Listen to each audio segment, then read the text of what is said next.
Hello D friends, बिल्कुल exam गुरु जी। आज हम आपके लिए नेक्स्ट पार्ट लेके आए हैं। यहाँ पर हमारा निचोड़ वाला ही रहेगा सिस्टम।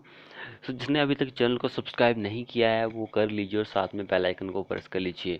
तो देखिए यहाँ पर हॉट वेदरिंग जो कंक्रीटिंग होती है उसके बारे में बताया गया, और कोल्ड वेदर जो कंक्रीटिंग होती है। आपको पता है कि यहाँ से भी क्वेश्चन जो है एग्जाम में 2-3 क्वेश्चन जो है पूछे जाते हैं, तो इनका कॉन्सेप्ट आपको पता होना चाहिए कि भाई क्या एक्चुअल में होता है। तो यहाँ पे इनकी डेफिनेशन लिखी हुई है, आप इसको पढ़ सकते हैं। तो जो मेन इंपॉर्टेंट है यहाँ पर देखिए, क्वालिटी ऑफ फ्रेशली मिक्स और harden concrete by accelerating the rate of moisture loss and rate of cement hydration. इसके मेन इंपॉर्टेंट जो फैक्टर ये है कि भाई इसका जो टेम्परेचर रहता है वो 35 डिग्री से ज़्यादा रहता है। हॉट वेदर की जो कंक्रीटिंग होती है इसमें हाई कंक्रीट टेम्परेचर रहता है, लो रिलेटिव ह्यूमिडिटी रहती है, देखिए कितनी लो है, एंड हाई विंड स्पीड रहती है। यहाँ पर इसकी अगर आप बात करेंगे तो इसका जो टेम्परेचर होता है 4 डिग्री सेल्सियस से नीचे हो जाता है। इसके कुछ मेन जो प्रॉब्लम आती है वो देखिए, जैसे concrete can freeze before it gain strength which breaks of the matrix. तो देखिए फ्रीज हो जाता है यूज करने से पहले, इनके स्ट्रेंथ गेन करने से पहले, जिससे हमारी जो मैट्रिक्स होता है वो टूट जाता है। एंड यहाँ पे देखिए कंक्रीट सेट मोर स्लोली, बहुत ही धीरे से सेट होता है। When it cold very slow below 10 degree Celsius, below 4 degree Celsius the hydration reaction basically stop and concrete does not gain strength. अगर 4 से नीचे कम हो जाएगा तो हाइड्रेशन रिएक्शन जो होती है वो स्टॉप हो जाती है, कंक्रीट जो होता है उससे स्ट्रेंथ गेन नहीं कर पाता है। तो ये इंपॉर्टेंट पॉइंट्स है एग्जाम के पॉइंट ऑफ व्यू से। मेन जो होते हैं यहाँ से क्वेश्चन जो है एक दो बार पूछा गया है कि भाई हॉट वेदर जो इफेक्ट होता है उसका क्या इफेक्ट पड़ता है कंक्रीट के ऊपर। तो इससे क्या पड़ता है कि increase water demand for required consistency के लिए, रैपिड इवेपोरेशन हो जाता है मिक्सिंग वाटर का, रैपिड स्लम्प भी लॉसेस हो जाता है, प्लास्टिक श्रिंकेज जो होता है वो बढ़ जाता है, difficulty in control of in train air जो होती है उस पर कंट्रोल पाना बहुत ही मुश्किल हो जाता है, possible cold joint. And cold weather की अगर आप बात करेंगे तो लो कंक्रीट स्ट्रेंथ देखने को मिलेगी, परमेबिलिटी जो होती है वो बढ़ जाती है, कोल्ड जॉइंट्स फॉर्मेशन भी आपको देखने को मिलती है। तो ये सारे पॉइंट जो हैं बहुत ही ज़्यादा इंपॉर्टेंट है एग्जाम के पॉइंट ऑफ व्यू से। अब यहाँ पे जो होता है ब्लीडिंग, ब्लीडिंग से क्वेश्चन जो है एग्जाम में पूछा जाता है कि भाई इसकी डेफिनेशन ही आज तक पूछी गई है, लेकिन थोड़े बहुत पॉइंट्स और भी मैं आपको बताऊंगा। ब्लीडिंग जो होती है sometime refer to water gain, इसका एक और नाम है वाटर गेन। इसको आप कभी कभी बोलते हैं कि वाटर गेन्स के नाम से। तो it is a particular form of segregation, segregation की फॉर्म है which some of the water from the concrete come out of the surface, the concrete being of the lowest specific gravity among all the ingredient of concrete। Lowest specific gravity होती है इसकी।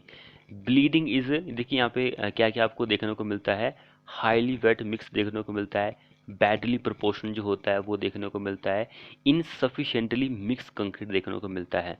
अब यहाँ पे main important points है कि भाई bleeding में आपको जो एडमिक्सचर होता है वो कौन सा यूज करते हैं। देखिए paraffin wax is an admixture, paraffin wax जो होता है एक एडमिक्सचर होता है that is used for checking the bleeding of concrete.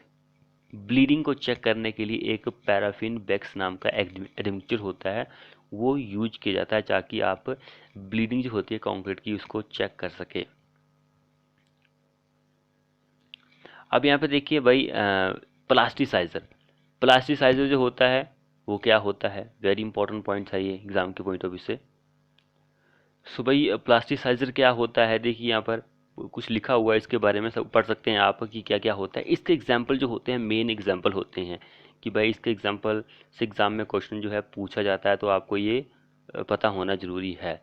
तो देखिए यहाँ पे इसकी डेफिनेशन भी देख लेते हैं कि plasticizer are mixture of organic and inorganic substances which permit the reduction in water cement ratio at the same workability or ensure higher workability at the same water cement ratio। Water cement ratio में कमी को ये permit करता है and ensure higher workability at the same water cement ratio. तो ये एक organic and inorganic का मिक्सचर होता है सब्सटेंसेस का तो ये आपको पता होना जरूरी है। अगला देखिए सुपर प्लास्टिसिटी। सुपर प्लास्टिसाइजर जो होता है is the same at that of plasticise, plasticiser की तरह ही होता है। तो of their action but in the chemical reaction they are different, chemical reaction में ये अलग होता है। इसके भी एग्जाम्पल दिए गए हैं, आप इसको देख सकते हैं। रिटार्डर क्या होता है? Retarder are admixture that slow down, chemical reaction जो होता है उसको स्लो डाउन कर देता है। इसका एग्जाम्पल देखिए, एग्जाम्पल भी दिए हुए हैं, आप इसको पढ़ सकते हैं। स्टार्च, शुगर, सेलुलोज इसके एग्जाम्पल होते हैं। And last one accelerator. So accelerator भी देख सकते हैं आप। These are admixture which increase the rate of gain of development of strength in concrete. Increase the rate of gain of strength जो होते हैं कंक्रीट की, उसको बढ़ाने के लिए एक्सलेटर यूज किया जाता है। तो यहाँ पे उसके एग्जाम्पल दिए गए हैं, ये आप पढ़ सकते हैं। अब लास्ट वन यहाँ पे एयर इंट्रेनिंग एजेंट जो होते हैं वो दिए गए हैं कि भाई क्या करते हैं। इसके एग्जाम्पल देखिए, एग्जाम्पल से एग्जाम में क्वेश्चन जो है पूछे जाते हैं। तो ये एग्जाम्पल बहुत ही ज़्यादा इंपॉर्टेंट है, आपको पढ़ने चाहिए और अच्छी तरह से देख लीजिए। उसके बाद यहाँ पे देखिए कन्वेंशनल क्लासिफिकेशन ऑफ लाइम, जैसे कि फैट लाइम हो गया। फैट लाइम जो जब इसमें पानी मिलाएंगे तो इसकी वॉल्यूम जो होती है बढ़ जाती है, 2 से 2.5% बढ़ जाती है, इसलिए इसको फैट लाइम के नाम से जाना जाता है। इसका एक और नाम है प्योर लाइम हो गया, रिच लाइम हो गया, हाई कैल्शियम लाइम हो गया, क्योंकि इसमें 95% क्या होता है, कैल्शियम होता है। And it has more than 95% purity होती है। इसकी प्रॉपर्टीज देखिए, slow setting, high plasticity, soluble इन वाटर, पानी में घुलनशील होता है, बायोग्रेस स्लैकिंग, परफेक्टली वाइट कलर। इसकी एप्लीकेशन देखिए, वाइट वॉशिंग के लिए, हम प्लास्टिक के लिए ये यूज होता है। कहाँ से मिलता है? शी सेल से आपको ये देखने को मिलता है। हाइड्रोलिक लाइम देखिए, hydraulic lime it is also known water lime, water lime के नाम से भी जाना जाता है। It is capable of setting in water, पानी में सेट हो जाता है, एंड डैम्प कंडीशन जो होती है वहाँ पर भी सेट हो जाता है। इट हैज़ 70 to 90% प्योरिटीज होती है। प्रॉपर्टीज देखिए, पानी में नहीं घुलेगा भाई, लो प्लास्टिसिटी होती है, लेस स्लैकिंग होती है, ऑफ वाटर कलर होता है, हाई हाइड्रोलिसिटी होती है। ब्रिक मैसनरी और स्टोन मैसनरी में इसको यूज किया जाता है, कंकड़ से इसको आप प्राप्त कर सकते हैं हाइड्रोलिक लाइम जो होता है। जिसने चैनल को सब्सक्राइब नहीं किया कर लीजिए। नेक्स्ट देखिए पुअर लाइम। पुअर लाइम जो होता है इम्प्योर और लीन लाइम के नाम से भी इसको जाना जाता है। 70 से कम इसकी इम्प्योरिटीज होती है। प्रॉपर्टी मडी कलर होता है। Application use in brick work around foundation में इसको आप यूज कर सकते हैं। अब यहाँ पे कुछ देखिए कि raw material that is manufacturing of glass and sand, lime, chalk, soda और potassium which are used over 1100 degree Celsius.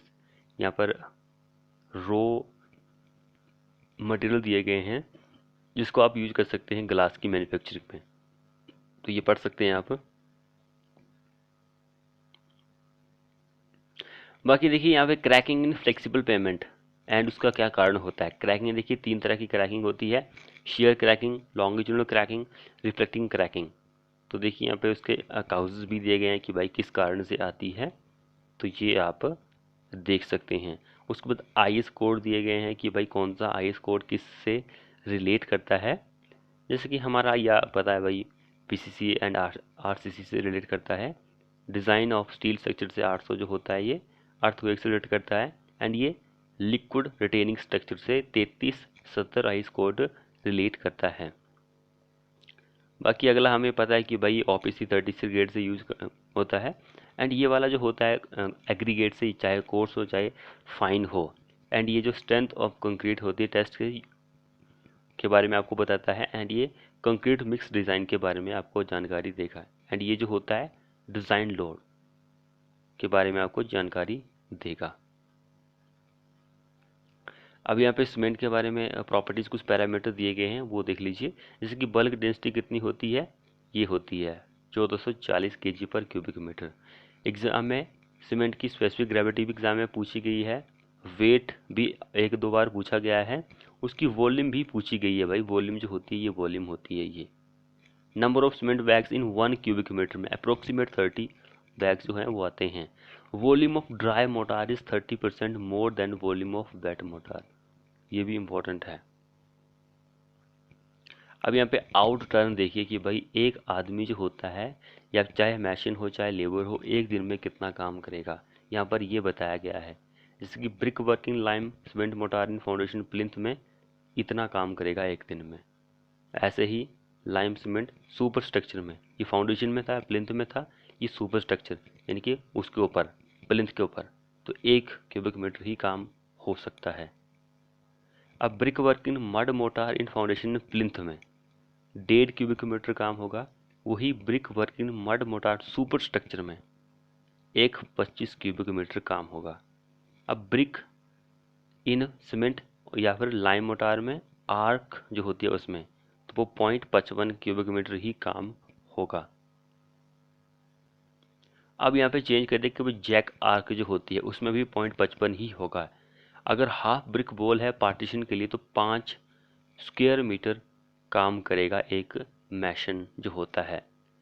Course rubber stone masonry lime cement motor including dressing को शामिल करके वो 0.80 क्यूबिक मीटर काम करेगा। Random rubber stone masonry lime cement motor के साथ 1 cubic metre ही काम करेगा। एस्टलर देखिए 0.40, stone arch work 0.40 cubic meter, lime cement in foundation या फिर फाउंडेशन फ्लोर में 8.5 क्यूबिक मीटर काम करेगा। तो फ्रेंड्स ये थे हमारे मोस्ट एक्सपेक्टेड कुछ पॉइंट। वीडियो को अपने दोस्तों के साथ शेयर करें, अगर चैनल को सब्सक्राइब नहीं किया तो कर लीजिए और साथ में बेल आइकन को प्रेस कर लीजिए। मिलते हैं ऐसी ही नेक्स्ट वीडियो के साथ।